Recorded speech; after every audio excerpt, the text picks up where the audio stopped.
ಆ ರಾತ್ರಿ ಆ ನಮೂನೆ ಬೆನ್ನತ್ತವರು ನೀವು ಬೆಳಗಾವಿನ ತಾಕತ್ನಾಗಿ ಗೊತ್ತಿಲ್ವಾ?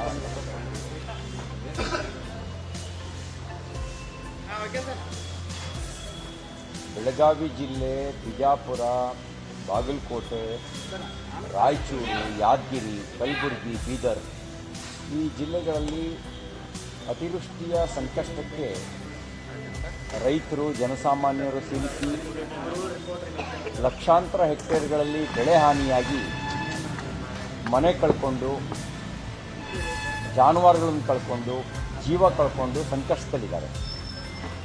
ಬಹುತೇಕ ಜಿಲ್ಲೆಗಳಲ್ಲಿ ಸರ್ಕಾರ ಮತ್ತು ಮಂತ್ರಿಗಳು ಸಂವೇದನೆ ಕಳ್ಕೊಂಡಿದ್ದಾರೆ.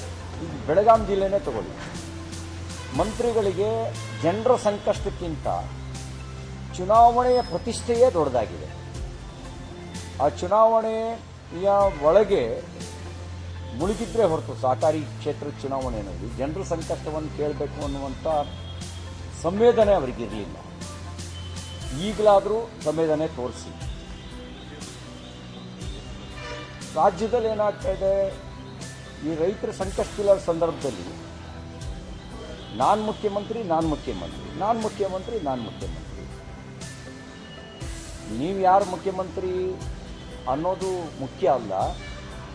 ಜನ ನಿಮ್ಗೆ ಅಧಿಕಾರ ಕೊಟ್ಟಿದ್ದಾರೆ.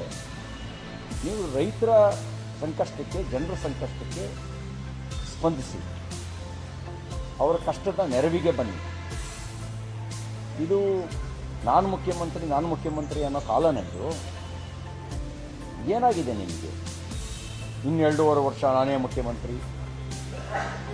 ಅರೆ 5 ವರ್ಷ ನಿಮ್ಮ ಪಕ್ಷಕ್ಕೆ ಅಧಿಕಾರ ಕೊಟ್ಟಿದ್ದಾರೆ, ನೀವು ಮಾಡ್ತಿರೋದೇನು? ಭ್ರಷ್ಟಾಚಾರ ಮಾಡೋಕ್ಕೆ ನಿಮ್ಗೆ ಅಧಿಕಾರ ಕೊಟ್ಟಿದ್ದು? ಗುತ್ತಿಗೆದಾರರ ಪತ್ರ ಬರೆದಿದ್ದಾರಲ್ಲ, ಓದಿ ನಿಮಗೆ ನಾಚಿಕೆ ಆಗಲಿಲ್ವಾ? ಜನ ನಮ್ಮ ಬಗ್ಗೆ ಏನು ಅನ್ಕೋತಾರೆ ಅಂತ ಅನ್ನಿಸ್ಲಿಲ್ವಾ?